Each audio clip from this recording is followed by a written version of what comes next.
Good morning, good afternoon, or good evening. This is Pamela, and you are watching Pam Entertainment TV, where we review movies, television series, and incidents in pop culture, just to see how those incidents affect our daily lives. Listen. Listen.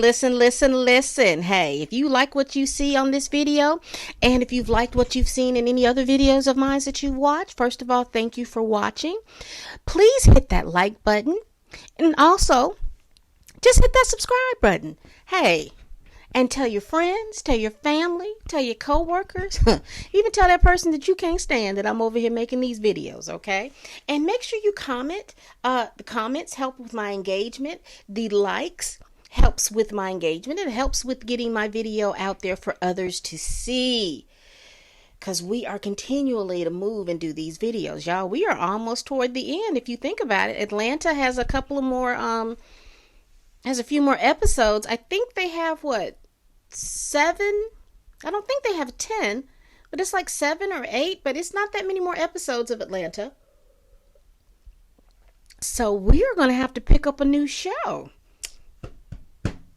Wonder what that will be. So, hey, if you've got a new show idea, hey, email me at paменtertainmenttv@gmail.com. Just email me. Let me know what you would think would be a good show that I can review. I'm open to whatever. I've been hearing rumbles about this show called From. That's on Amazon Prime. I think it's Epic's Amazon Prime. So I'm going to check that show out. I'm going to check out the first couple of episodes. And if it's something that I like, hey, I'm going to review it for you all. So, I'll watch it so you don't have to.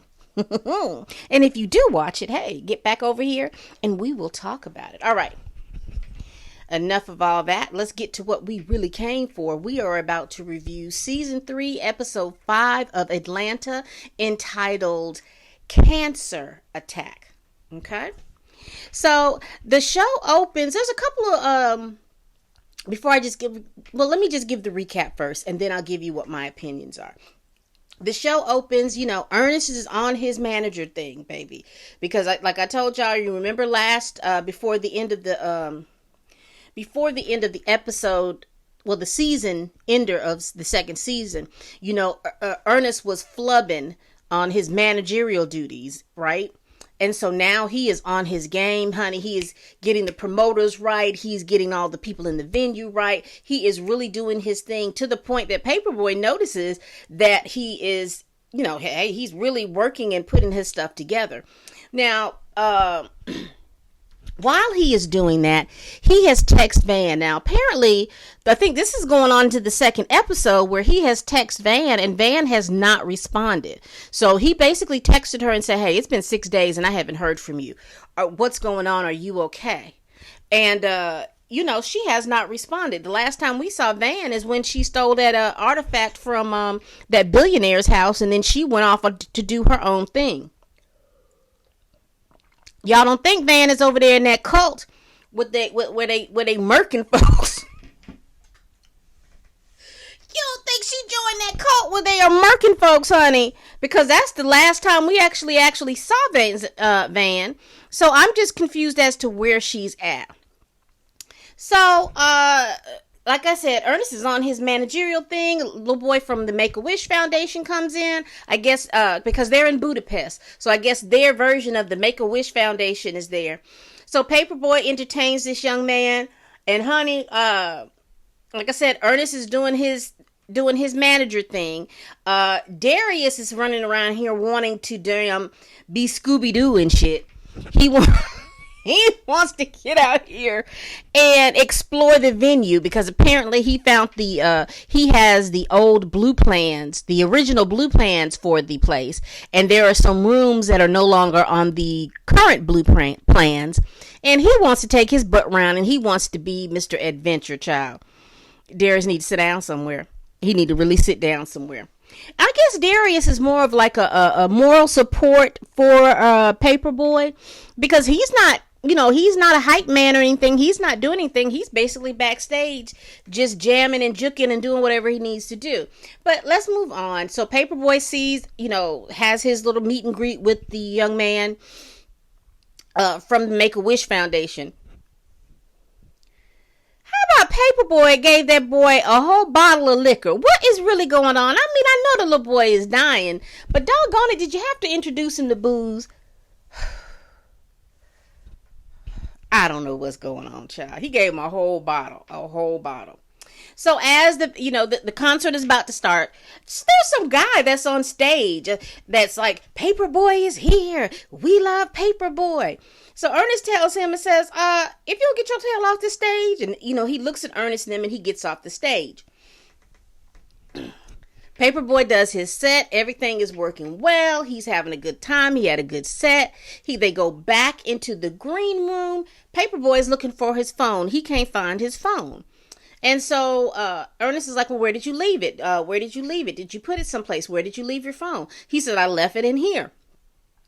So they're looking for the phone and realize as they understood it, the only other person that had been in that room was the little Make-A-Wish boy.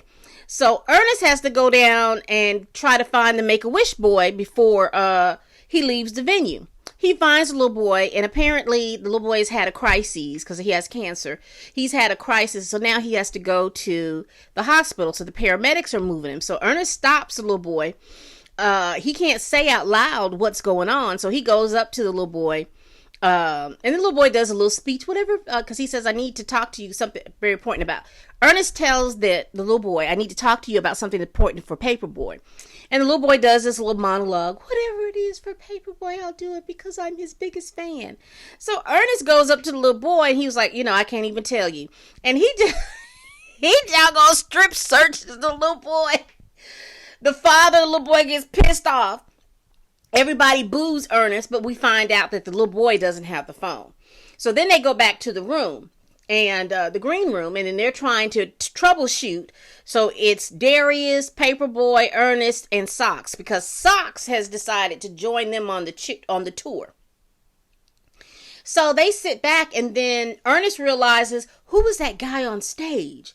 And so he goes to the venue promoter, whose name is Folk, F-L-O-K, Folk, I think that's what his name is. And he asked him about who was the guy that was there walking around as if he was working in the venue. Well, Folk is acting a little suspect because he's like, I don't know who you're talking about. He says, yes. He says, because he was taking orders and everything, and you were basically around when he was doing it. So then he realizes that Ernest is not acting crazy, and he says, oh, well, that's my nephew. And he says, well, I need to talk with your nephew. He's like, what do you need to talk to my nephew about? He says, Paperboy's missing his phone, and I want to talk to him. You don't think he took the phone? He says, I don't know if he took the phone or not. I just need to talk to him because the phone is missing, and he was around the venue, and maybe he knows something, or maybe maybe he saw something. So Folk gets up and says, well, he was here to apply for a job with the rigger. Let me go find the rigger and see if he has his phone number. Well, while Folk is talking, Ernest looks on the table and he sees the resume that Wiley, and the nephew is named Wiley. He sees the resume that has all of his information. So he takes that resume back to the green room. And he's like, he has the number. Now, Socks is just like hyped. Let's call him. Let's get him back to the thing. So Ernest was like, calm down. We're going to do this. So Ernest calls. And he was talking to the guy. He says, I need you to come back because I need to talk to you about something that's important. Child, Socks gets up there. You bring your ass back or I'm going to murk you like such and such and such. I'm the what? What did he say? Did he say I'm the white Liam Neeson? I don't know what he said. He was just talking all big and bad. And the guy was like, Wiley on the phone was getting scared. So Paperboy had to get the phone and say, look, man, I need you to come back. I need you to talk to me. I need to see, what happened in regards to his phone. So it ends up the nephew comes back. They have a little interrogation thing. Now, Socks wants to get in there and interrogate him. And I mean, he is over the top hype, which didn't make any sense. I'm like, why is he acting like that? He is acting a plumb fool. He's over the top hype. He's like wanting to fight, and they're like, no. And I mean, he is so mad about not being able to go in. He's like hitting stuff and walking away and all this other stuff. And so they go in and they talk to Wiley. Wiley knows a lot of information. He knows apparently it's some kind of way Wiley has been introduced to that phone, because he is talking about stuff about Paperboy, and Paperboy says that stuff, what he's spitting, I've never released. What he's talking about, I've never released. The only way that he knew that information is if he had my phone. And then they come back, they decide that, they go out, because he's like, I don't know the phone or anything like that. And so some kind of way, if some kind of situation happened where he says, well, I can give you my number. And then he persists to give Paperboy's number. And boy, they were all upset. And I was like, why don't y'all just search him? Why don't y'all just search the boy to see if he has the phone? So they go back out. And they're, that's what I talked about earlier, how Paperboy was talking about how this guy was spitting lyrics and talking to him about stuff nobody would know because that's on his phone. Here comes Socks. Did he give the information? He was like, no, did he give you the phone? Did he give you the phone? And they're like, no, Socks, he didn't get the phone. And he was just like cussing and everything. And boy, that white boy was this close from saying the N-word. And they all recognized it. Now, at that point, I think I would have had a nice little talking to the Socks. Because, you don't know, you overstepping your bounds a little bit. I'd have had a nice little talking to the Socks. But they go back in. They were going to do the good cop, bad cop. It happens, but Wiley kind of knows what's going on. And then we find out that Wiley is not a young 19-year-old. He is 32 years old. The uncle ain't seen his nephew in 15 years. And so they were like, you don't even know if this is your nephew or not. But anywho,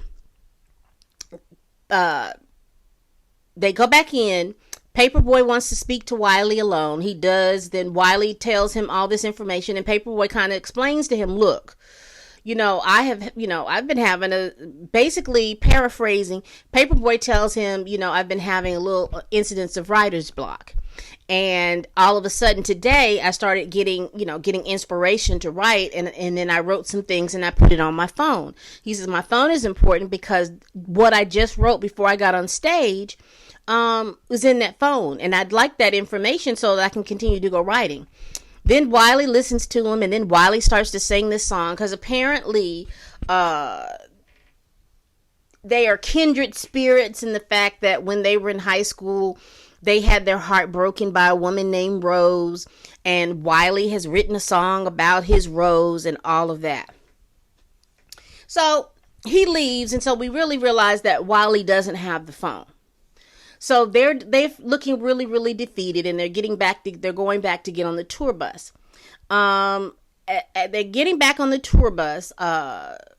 Ernest checks his phone again, and he sees that Van has sent him a thumbs up, saying, because he asked on the text, was she okay?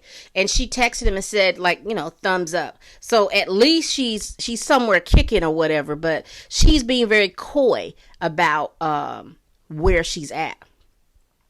So right before Paperboy gets on the phone, Socks tells him, look, man, I'm sorry for what happened back there.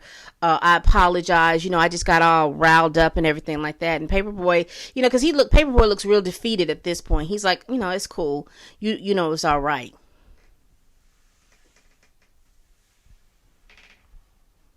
How about everybody gets on the tour bus except for Socks? Socks goes into his pocket. And what does he pull out? He pulls out Paperboy's phone. And then it hit me like a ton of rocks. That's why he was acting the doggone fool back there. Because he wanted to be able to show the entourage that he was down for the cause. He was going to rough Wiley up and then plant the phone on Wiley. And then say, see, he had the phone. And then that was going to be his excuse to rough it up. And then it hit me. They asked everybody about that phone, but they didn't ask anything of Socks. So Socks is somebody you got to watch out for because he has ingratiated himself into the tour and everything. He is somebody going. So he takes the phone because he knows there's no way that he can figure out or say how he got the phone. So he ends up taking the phone and throwing it in the trash. And that was basically the end of the episode.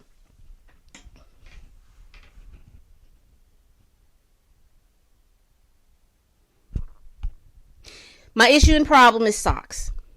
I'm also concerned about Paperboy, because he is, he's on tour. I don't really think his heart is in this, but he's just like, I don't think his heart is into rapping. I don't think his heart is really, really into it. And he made the statement when he was talking to Wiley that, but that's all I know right now. So I guess he's going to continue on to the tour, and I feel bad for him because for someone, if you've known anybody who is a writer or an entertainer or something like that, the spirit moves them, and for him to not have his phone to where he can't even go back and reference anything he's done before or anything that he just done recently is sad to me, and I'm really pissed off that Socks making all of this about himself. He's robbed Paperboy of that, and I'm just really sad about that. I'm also sad because I am concerned about Van. We don't know where Van's at. I'm not saying that Van is not taking care of herself, but I come from the generation, you just don't go off somewhere and don't nobody know where you at. Even if you didn't want anybody to be bothered with you, you at least tell folks where you're at. You just don't text nobody with like a thumbs up. You need to give that man some information. Shoot, you are the mother of his child. He is concerned about you. You were over here in a whole foreign country and not giving up any information. And I'm concerned about that. And poor Darius, honey, he couldn't do his little Scooby-Doo. He couldn't be Scooby-Doo. All because of Socks behind. Just messed up the whole night, making it all about him, trying to make a moment for himself with Paperboy, and it just went awry. Y'all tell me what y'all thought about this episode. I thought it was a introspective episode. We found out that, Paperboy's heart is not into this. We see that Ernest is concerned about Van, and, Darius is going on for the ride, but we have to be wary about Socks. Tell me what you think about this episode. Again, this is Pam, and I'm with Pam Entertainment TV. And as always, people, bye-bye.